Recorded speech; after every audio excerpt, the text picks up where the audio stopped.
Mari kita bersatu dalam doa. Tuhan, kami mengucap syukur kalau pada pagi hari ini kami masih diberikan kesempatan untuk datang beribadah, menyembah, memuji nama Tuhan. Tuhan, sebentar kami akan mendengarkan kebenaran firman Tuhan. Tuhan yang memberkati firman Tuhan yang akan kami dengarkan. Tuhan menolong kami untuk mengerti pemberitaan firman Tuhan. Tuhan menolong kami supaya kami boleh diberikan pengertian akan kebenaran firman Tuhan. Tuhan, pakai hamba-Mu yang lemah dan terbatas dalam menyampaikan kata-kata. Kiranya apapun yang keluar dari mulutnya adalah apa yang ingin Tuhan sampaikan pada setiap kami yang datang pada pagi hari ini. Tuhan memberkati jalannya khotbah ini dari awal, pertengahan hingga akhirnya. Hanya di dalam nama Tuhan Yesus Kristus, Sang Pokok Anggur yang sejati, kami berdoa. Amin. Shalom, selamat pagi Bapak Ibu Saudara sekalian. Sebentar, saya perlu cari pointernya dulu ya. Oke. Sekali lagi, shalom, selamat pagi Bapak Ibu Saudara sekalian. Saya ingin mengajak kita merenungkan satu bagian firman Tuhan yang diambil di dalam Yohanes pasal 15 ayat 1 sampai ayatnya yang ke-8. Yohanes pasal 15 ayat 1 sampai ayatnya yang ke-8. Kita akan membacanya secara bergantian, Bapak Ibu Saudara sekalian. Saya ayat yang pertama, Bapak Ibu Saudara sekalian ayat yang kedua, begitu seterusnya sampai ayatnya yang ke-8.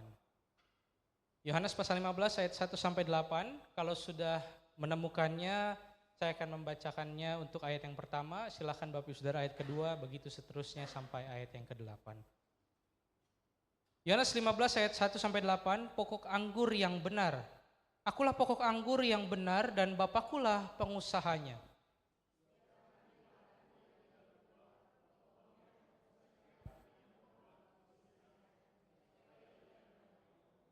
Kamu memang sudah bersih karena firman yang telah kukatakan kepadamu.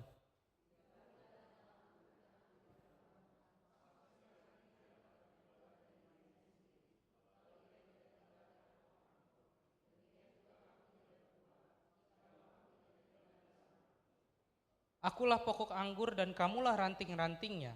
Barang siapa tinggal di dalam aku dan aku di dalam dia, ia berbuah banyak. Sebab di luar aku kamu tidak dapat berbuat apa-apa.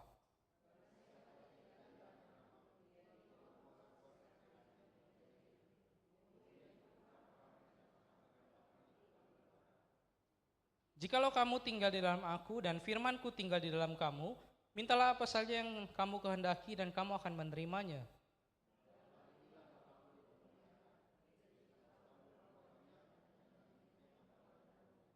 Baik, sedemikian jauh pembacaan firman Tuhan. Berbahagialah setiap kita yang membaca, merenungkan, dan melakukan firman Tuhan. Bapak Saudara, saya ingin membuka khotbah saya dengan satu pertanyaan. Siapa di antara Bapak Ibu Saudara yang pernah menanam pohon? Boleh angkat tangannya. Pernah menanam pohon apa?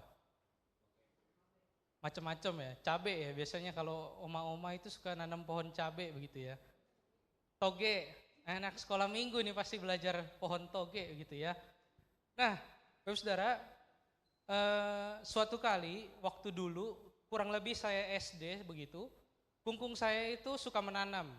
Jadi kalau Bapak Ibu Saudara tahu rumah saya di Tangki, Bapak Saudara akan, kalau zaman dulu Bapak Saudara akan lihat lantai 3-nya itu seperti hutan. Lantai 3-nya itu banyak sekali ditanami tumbuhan oleh kungkung saya, dan salah satu tumbuhan yang paling difavoritkan di keluarga kami itu adalah pohon mangga yang ditanam oleh kungkung saya. Jadi dia pakai pot yang sangat besar begitu, dia tanam pohon mangga itu. Entah bagaimana pohonnya pendek tapi buahnya banyak dan rasanya manis sekali Bapak Saudara sekalian. Saya ingat setiap kali mau panen, pohon mangga itu setiap kali mau panen, cucunya itu pasti rebutan begitu ya. Karena saking enak dan manisnya mangga itu begitu. Jadi buahnya besar, Bapak Ibu Saudara coba bayangkan saja begitu ya. Saya tidak bawa mangganya hari ini. Buahnya besar, dagingnya tebal, rasanya manis luar biasa dan segar sekali Bapak Saudara sekalian. Nah, tetapi Bapak Saudara, suatu kali pohon itu berhenti berbuah. Jadi biasanya setiap musim panen kita nunggu-nunggu, tiba-tiba suatu kali pohon itu tidak berbuah. Singkat cerita, kungkung saya beli pupuk, dia ganti tanahnya dan lain-lain sebagainya. Tetap saja Bapak Saudara, pohon itu tidak berbuah. Apa yang dilakukan kemudian? Kungkung saya memotong pohon itu. Tetapi gak sampai habis, dia hanya potong ranting-rantingnya saja. Saya tanya waktu itu, kenapa Kung? Bukannya buahnya enak? Kok dipotong? Emang sudah tidak mau punya pohon mangga lagi? Begitu. Kurang lebih saya tanya begitu. Saya lupa kata-katanya seperti apa, cuman kurang lebih saya waktu itu bertanya seperti itu. Dia bilang,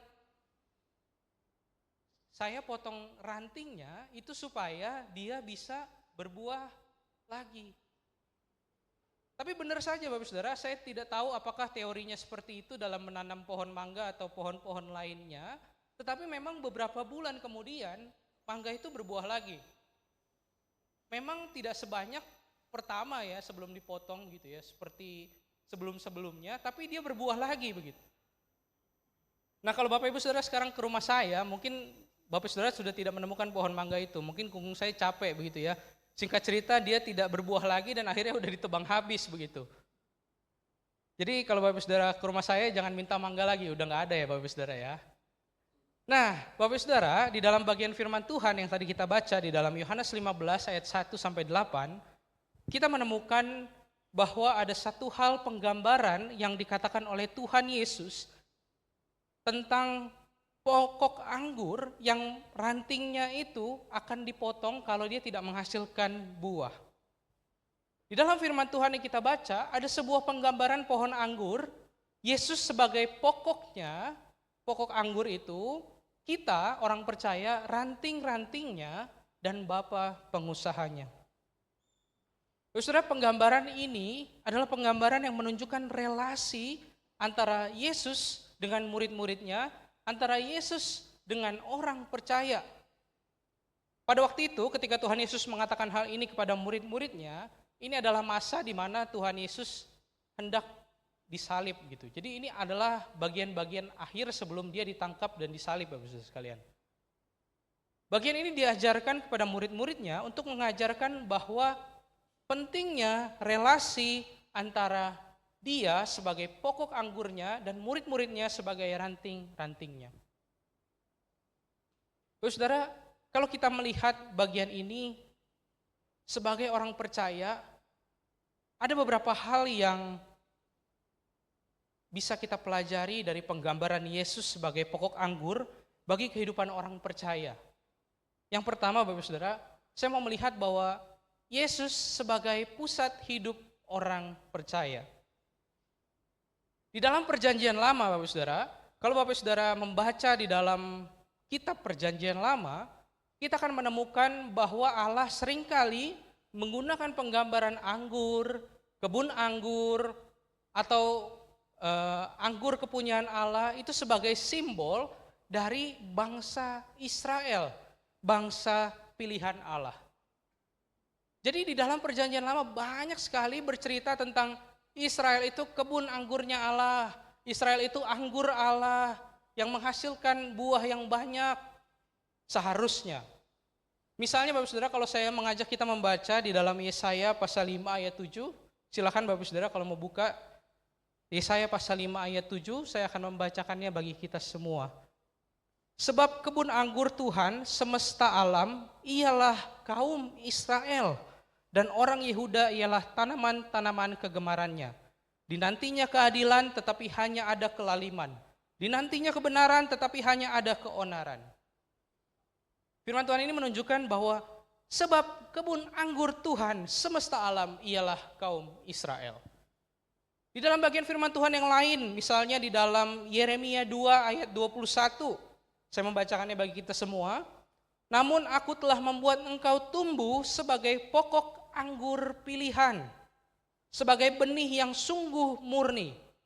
Betapa engkau telah berubah menjadi pohon yang berbau busuk, pohon anggur liar.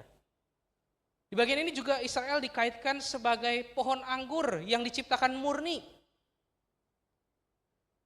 Di dalam bagian firman Tuhan yang lain, di Hosea 10 ayat 1 dikatakan, Israel adalah pohon anggur yang riap tumbuhnya, yang menghasilkan buah.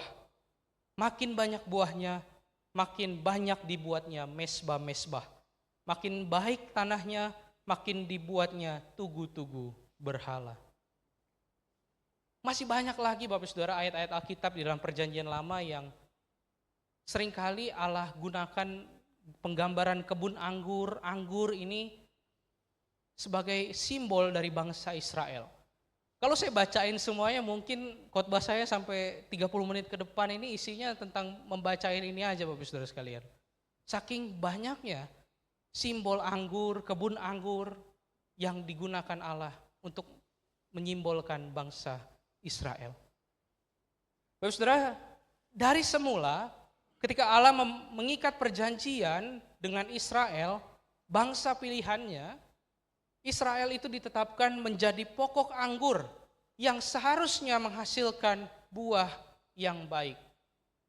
Ayat-ayat Alkitab tadi sedikit banyak menggambarkan bagaimana Israel ini memang Tuhan gambarkan sebagai pokok anggur yang seharusnya menghasilkan buah yang baik. Tetapi ayat-ayat yang kita baca tadi juga sedikit banyak menggambarkan bahwa Israel itu gagal menjadi pokok anggur pilihan Allah yang harusnya menghasilkan buah yang baik, tetapi yang terjadi adalah sebaliknya. Karena itu Bapak Saudara, ketika Tuhan Yesus dalam Yohanes pasal 15 ayat 1 sampai 8, dia berkata, "Akulah pokok anggur yang benar." Tuhan Yesus itu sedang menunjukkan bahwa dia adalah penggenapan dari kegagalan Israel sebagai pokok anggur yang benar itu. Kalau boleh saya bahasakan dengan lebih sederhana, Tuhan Yesus berkata, Israel, kamu telah gagal menjadi pokok anggur yang benar, yang berbuah lebat dan baik buahnya.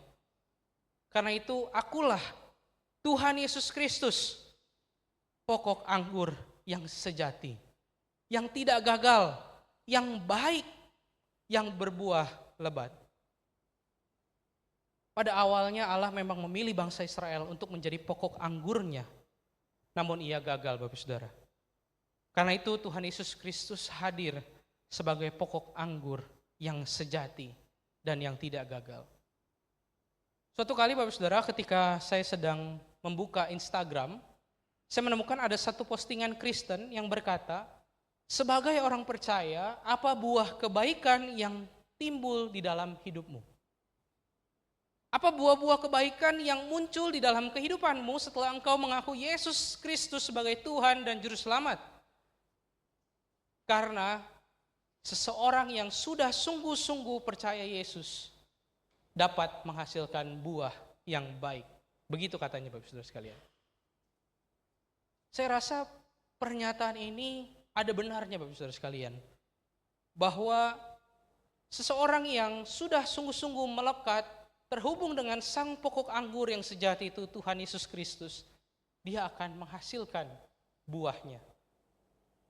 Karena di dalam ayat yang kedua, Tuhan Yesus sendiri berkata, setiap ranting padaku yang tidak berbuah, dipotongnya. Dan setiap ranting yang berbuah, dibersihkannya supaya ia lebih berbuah banyak. Karena itu Bapak Saudara, akan menjadi sebuah pertanyaan, kalau kita mengaku kita orang Kristen, kita mengaku kita orang percaya, tetapi kita tidak menghasilkan buah. Ini adalah sebuah pertanyaan, tanda tanya besar. Apakah kita orang yang sungguh-sungguh percaya? Namun sebagai orang percaya seringkali kita jadi salah juga. Karena kita fokus pada hasil buahnya saja begitu. Kita sebagai orang percaya hanya fokus dengan apa yang terlihat di depan.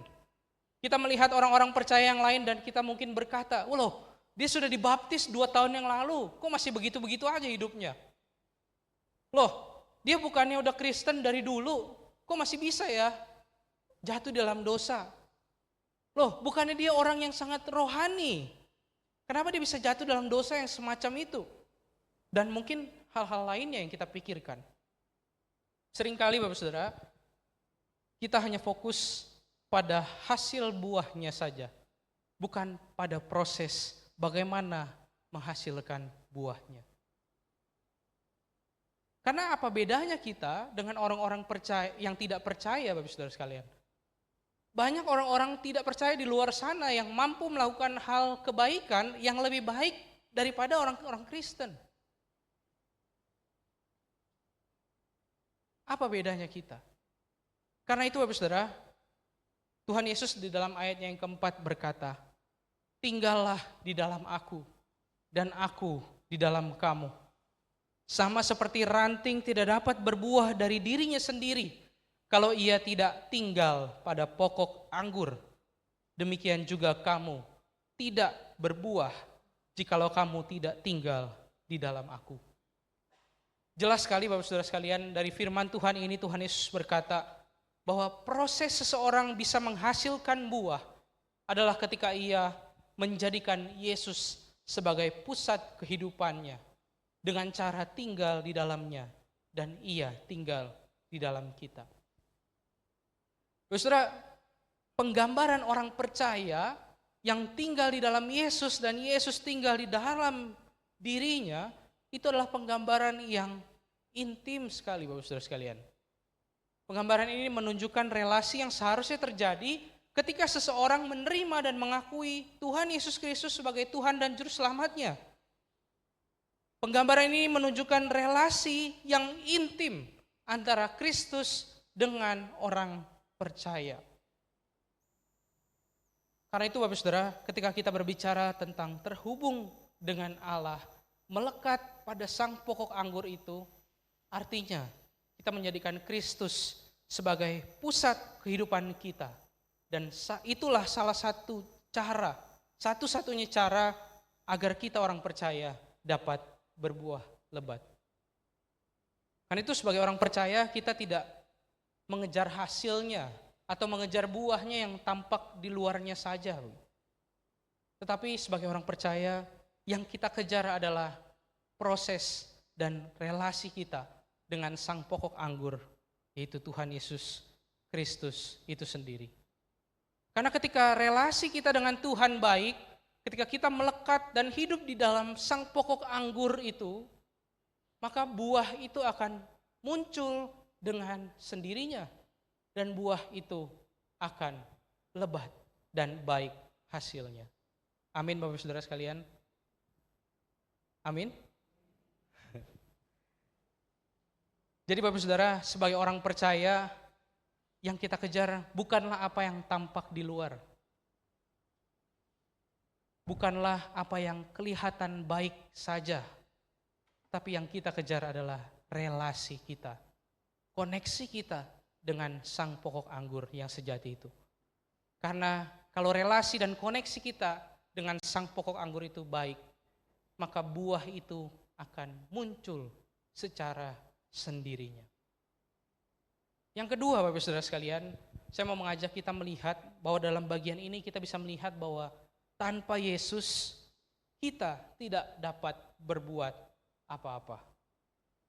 Bapak Saudara, di dalam ayat yang kelima Tuhan Yesus berkata, akulah pokok anggur dan kamulah ranting-rantingnya.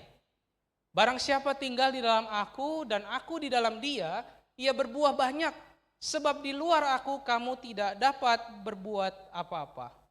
Dan bahkan di ayat yang ke-6 Tuhan Yesus berkata, barang siapa yang keluar dari tidak tinggal di dalam pokok anggur itu, dia akan kering. Kemudian dikumpulkan orang dan dicampakkan ke dalam api. Bapak Saudara, bagian ini melihat dan menyadarkan kita bahwa kita jika tidak tinggal, jika tidak melekat pada sang pokok anggur itu, bukan hanya kita tidak berbuah Bapak Saudara sekalian, tapi kita tidak bisa berbuat apa-apa, alias mati. Ketika kita sebagai orang percaya tidak melekat pada sang pokok anggur itu, maka kita tidak dapat berbuat apa-apa, alias mati. Bapak Saudara, ketika mempersiapkan bagian firman Tuhan ini, saya merenungkan sebuah relasi yang mirip dengan apa yang Tuhan Yesus ceritakan di dalam penggambaran Yesus sebagai pokok anggur ini. Saya pernah terfikir Bapak Saudara ketika mempersiapkan bagian ini bahwa relasi ini mirip seperti relasi bayi yang baru lahir dengan seorang ibunya. Bapak Bapak Saudara, saya memang belum pernah menikah, saya memang belum apalagi punya anak begitu ya. Tapi setidaknya saya pernah ikut sepupu saya ketika dia baru lahiran begitu. Jadi waktu itu ii saya lahiran dan saya ikut tuh dari malamnya begitu ya sampai dia lahir subuh-subuh gitu. Nah, setelah melihat kejadian itu, saya menyadari bahwa anak bayi ini memang sangat bergantung dengan ibunya. Dia tidak bisa melakukan apa-apa tanpa ibunya. Boro-boro Bapak Saudara kalau dia lapar dia langsung pesen Gojek. Boro-boro kalau dia lapar atau dia cari makan sendiri di dapur. Boro-boro kalau dia kebelet pipis dia langsung jalan sendiri ke toilet. Tidak bisa Bapak Saudara sekalian. Salah satu kemampuan yang dia punya hanyalah menangis. Dan dia sangat bergantung dengan ibunya. Mungkin Bapak Ibu Saudara yang telah melahirkan anak pasti tahu betul apa yang saya maksudkan. Anak yang baru lahir itu memang sangat rentan, sangat bergantung pada ibunya. Begitu. Bapak Saudara, saya merenungkan Bapak Saudara ketika Tuhan Yesus berkata, "Akulah pokok anggur dan kamulah rantingnya. Di luar aku kamu tidak dapat berbuah apa-apa." Saya langsung ingat kisah adik sepupu saya waktu lahiran itu yang benar-benar tidak bisa apa-apa tanpa orang tuanya. Dan saya merenungkan bahwa sesungguhnya seperti itulah seharusnya relasi kita dengan Allah. Seperti itulah seharusnya kita bergantung sepenuhnya kepada Allah dan menyadari bahwa kita tidak bisa apa-apa tanpa Allah. Bapak Saudara, ada satu pertanyaan yang mau saya tanyakan kepada kita semua. Apa yang membedakan kita dengan orang tidak percaya? Apakah orang percaya perginya ibadahnya di gereja, kalau orang tidak percaya bukan di gereja? Apakah orang percaya mengakui Tuhan Yesus sebagai Tuhan dan Juru Selamat, orang tidak percaya mengakui Yesus sebagai salah satu tokoh paling berpengaruh di dunia? Itu semua benar Bapak Ibu Saudara sekalian. Tetapi yang membedakan kita dengan orang yang tidak percaya, kita menyadari bahwa kita tidak bisa apa-apa tanpa Allah. Ketika manusia jatuh dalam dosa, di dalam kitab Kejadian, dikatakan hubungan dan relasi manusia dengan Allah rusak karena dosa. Allah yang tadinya terhubung dengan manusia, terputus hubungannya karena dosa.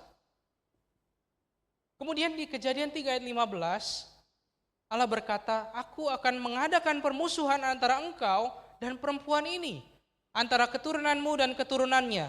Keturunannya akan meremukkan kepalamu dan engkau akan meremukkan tumitnya." Inilah adalah perkataan Allah kepada iblis yang menggoda manusia pada waktu itu. Ini adalah sebuah nubuatan bahwa Allah akan menyelamatkan manusia melalui Tuhan Yesus Kristus. Bapak Saudara menyadari bahwa kita tidak dapat melakukan apa-apa tanpa Allah. Artinya kita menyadari bahwa kita diselamatkan karena Allah yang mau menyelamatkan kita. Saya ulang sekali lagi. Menyadari bahwa kita tidak dapat melakukan apa-apa di luar Allah, artinya kita menyadari bahwa kita diselamatkan hanya karena Allah mau menyelamatkan kita. Mungkin di berbagai pengajaran yang lain kita diajarkan bahwa kamu harus melakukan ini itu supaya menerima keselamatan, supaya masuk surga dan lain-lain sebagainya. Tapi firman Tuhan di dalam Alkitab, di iman kepercayaan kita sebagai orang Kristen dikatakan Allah yang terlebih dahulu menyelamatkan kita.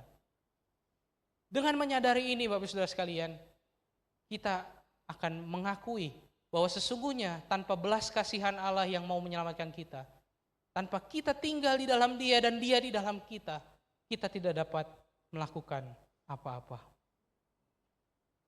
Bukankah seharusnya kita sadar Bapak Saudara sekalian, tanpa Allah yang berdaulat dalam kehidupan kita, tanpa Allah yang tinggal di dalam kita dan kita di dalam Dia, kita tidak dapat berbuat apa-apa.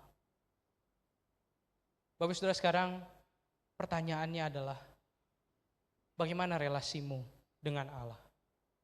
Berapa banyak dari antara kita yang sadar kita harus memiliki hubungan yang intim dengan Allah?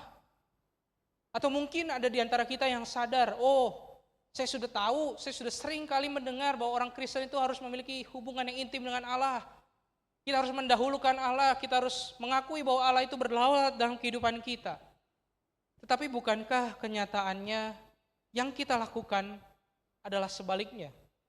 Bukankah kita lebih suka mengandalkan diri kita sendiri? Bukankah kita lebih suka terhubung dengan dunia kita sendiri dibandingkan dengan Allah? Izin tanya Bapak Saudara, berapa banyak dari antara kita yang ketika bangun tidur langsung duduk dan berdoa? Berapa banyak dari antara kita yang ketika melek langsung duduk mengucap syukur dan berdoa? Ketika saya biasanya pulang liburan dari kampus, saya pulang ke rumah dan kamar saya itu kalau mau turun ke lantai 1 itu lewatin kamar popo. Setiap kali saya mau turun pagi-pagi begitu, karena saya di saat bangun jam 5, jadi begitu liburan pun terbiasa bangun pagi begitu ya. Nah, popo saya itu bangun jam 6 pagi Bapak Saudara sekalian. Jadi setiap jam 6 pagi saya mau beli nasi uduk gitu ya di depan, saya pasti lewat kamar popo dan saya melihat dia sedang duduk dan berdoa. Dan doanya itu lama sekali Bapak Saudara sekalian. Bahkan ketika saya sedang makan nasi uduk sampai nasi uduknya habis pun dia masih berdoa Bapak Saudara sekalian. Dan ada satu kali saya melihat bahwa dia baru melek, alarmnya bunyi, dia langsung duduk dan berdoa Bapak Saudara sekalian. Saya mengakui kadang-kadang saya sebagai hamba Tuhan pun malu begitu ya dengan popo saya. Karena saya juga kadang-kadang suka lupa begitu. Setelah melakukan aktivitas baru balik berdoa begitu duduk. Tapi berbeda dengan popo saya yang begitu melek mungkin matanya masih belekan. Dia langsung duduk dan berdoa dan doanya lama sekali. Dia sebut semua nama-nama orang yang ada di rumah itu. Termasuk saya, dedek saya, mama saya, semuanya dia sebut. Dia doakan satu persatu. Berapa banyak Bapak Saudara dari kita yang berusaha menjaga relasi kita dengan Allah? Memang ini bukanlah sesuatu hal yang mudah Bapak Saudara sekalian. Beberapa minggu yang lalu di dalam acara Staycation Youth and Teens, kami menggunakan tema yang sama Bapak Saudara, connecting. Dan bahkan ayatnya pun sama Bapak Saudara sekalian. Saya ingat betul ketika kami mempersiapkan staycation atau ya boleh dibilang retreat ini begitu ya, bagi anak-anak youth dan teens di gereja kita. Dalam salah satu rapat, Los Titian pernah bilang, saat teduhnya besok pagi itu jam 6 ya. Gitu. Bapak Saudara tahu apa jawaban anak-anak? Terlalu pagi Lause. Aduh pagi banget itu hari libur. Nah ini yang ngomong kayak ketawa-ketawa ya Bapak Saudara ya. Tetapi kalau ini pertanyaannya, saya tanyakan kepada anak-anak muda. Lebih mudah mana kamu harus bangun pagi untuk jalan-jalan atau bangun pagi jam 6 untuk saat teduh? Kemarin sebenarnya saya ada tanya dengan satu anak muda. Dan puji syukur dia jujur, dia menjawab, lebih mudah bangun pagi untuk jalan-jalan. Bahkan saya mengkondisikan kalau harus jam 3 ke airport sama jam 6 pagi saat teduh, lebih mudah mana?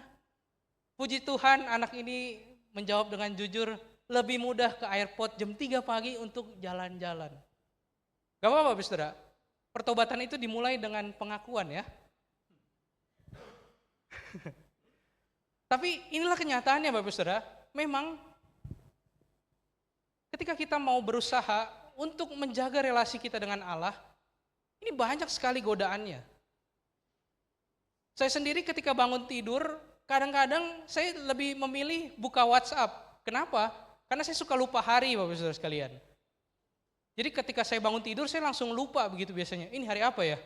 Ini hari Senin kah? Ini hari Minggu kah? Begitu. Karena kalau saya lupa, begitu bangun saya lupa. Jadi saya harus buru-buru lihat HP untuk lihat, oh ini hari Senin. Berarti saya bisa tiduran lebih lama sedikit begitu. Oh ini hari Minggu, berarti saya harus segera mandi begitu. Dan kadang-kadang setelah lihat hari, saya juga buka grup WA, takutnya oh hari ini jadwal saya mimpin doa pengakuan dosa misalnya. Saya sendiri pun kadang-kadang ketika bangun malah melakukan hal-hal yang seperti itu, Bapak Saudara sekalian. Dan saya mengakui memang terus-menerus menjaga relasi kita dengan Tuhan itu bukanlah hal yang mudah. Ketika saya masuk saat ada peraturan setiap jam 6 pagi harus saat teduh. Wah Bapak Saudara, susah banget rasanya Bapak Saudara. Itu mata berat sekali. Apalagi udara di Malang Bapak Saudara sendiri tahu ya, dinginnya, ada suara burung lagi. Wah, lebih enak tidur Bapak Saudara sekalian. Awal-awal saya masuk saat jam 6 pagi harus saat teduh, itu adalah pergumulan yang luar biasa hebatnya. Saya membayangkan empuknya kasur, dinginnya spray saya, dan itu membuat saya sulit sekali untuk duduk di meja belajar dan saat teduh. Awal-awal ketika saya belajar untuk terus-menerus menjaga relasi saya dengan Tuhan, bukanlah hal yang mudah. Tapi seiring berjalannya waktu, yang terjadi adalah sebaliknya. Saya merasa kalau jam 6 saya belum duduk, itu jadi kayak ada yang salah. Kalau saya jam 6 belum mulai renungan, kayaknya ada yang salah nih begitu. Kayaknya, oh pantesan udah jam 6:05 begitu. Ketika asrama sepi, berarti semua udah mulai saat teduh, tapi kalau saya belum saat teduh, saya akan merasa, kayaknya ada yang salah nih. Perasaan itu muncul sama seperti kayak kita lagi pergi, terus tiba-tiba gak ada sinyal Bapak Saudara sekalian. Mungkin Bapak Saudara sekalian pernah berpergian ke suatu tempat, kemudian tiba-tiba gak ada sinyal begitu. Saya pernah pergi misalnya ke Merauke begitu ya. Di sana cuma bisa Telkomsel, jadi begitu turun dari bandara, itu benar-benar semua silang sinyalnya. Semua silang, tidak ada sinyal, karena cuma bisa Telkomsel. Terus saya pernah pergi juga waktu itu naik gunung di Batu, Gunung Butak. Naik beberapa tinggi, tiba-tiba udah gak ada sinyal sama sekali. Apa yang saya lakukan? Biasanya kalau gak ada sinyal, tiba-tiba saya akan langsung angkat HP saya, saya jalan-jalan, saya cari-cari. Saya mulai resah begitu. Atau kalau ketika misalnya di mall tiba-tiba gak dapat sinyal, saya akan langsung lihat kiri kanan, apakah ada tulisan free wifi begitu ya. Saya menjadi resah dan kayak segera mencari cara gimana saya bisa dapat internet lagi begitu. Bukankah Bapak Saudara, seperti itu seharusnya seorang percaya ketika hubungannya dengan Tuhan sedang tidak baik-baik saja. Bukankah seperti itu penggambaran seorang percaya yang hubungannya dengan Tuhan sedang tidak baik-baik saja. Dia akan merasa resah, dia akan merasa ini ada yang salah, karena dia sedang terputus dengan Tuhan. Hubungannya dan relasinya dengan Tuhan tidak baik-baik saja. Bukankah itu yang seharusnya dirasakan oleh orang percaya? Bapak Saudara, saya mengajak kita untuk terus-menerus mengingat bahwa panggilan kita sebagai orang percaya adalah menjaga relasi kita dengan Yesus Kristus, Sang Pokok Anggur yang sejati itu. Karena di luar Dia, kita tidak bisa berbuat apa-apa, alias mati. Saya mengajak kita untuk menundukkan kepala kita. Mari kita berdoa secara pribadi kepada Tuhan Allah, Yesus Kristus, Sang Pokok Anggur yang sejati itu. Mari berdoa, terhubunglah dengan Sang Pokok Anggur yang sejati itu. Dan bahkan kalau ada di antara kita yang mungkin sudah lama sekali tidak sungguh-sungguh mau terhubung dengan Tuhan, yang relasinya sedang tidak baik-baik saja dengan Tuhan, mari pakai kesempatan ini untuk kembali terhubung dengan Tuhan. Mari saya mengundang kita semua untuk berdoa secara pribadi kepada Tuhan.